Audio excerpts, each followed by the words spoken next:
అంటే ఏమిటంటే పుస్తకాలు చెప్పలేని పాఠం అంట.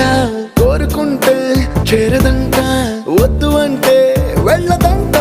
నేస్తమంటే ఏమిటంటే కన్నవాళ్ళు ఇవ్వలేని ఆస్తేనంట. ఇస్తూ నీకై ప్రాణం పంచిస్తూ తన అభిమానం, నీలో ప్రతి ఒంటరి తరుణం చెరిపేస్తూ ఎన్నో వేల కథలు.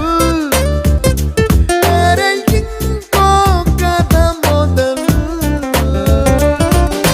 छोटी छोटी छोटी छोटी छोटी छोटी बातें, छोटी छोटी बातें बातें, मीठी मीठी मीठी मीठी मीठी मीठी यादें, मीठी मीठी यादें यादें.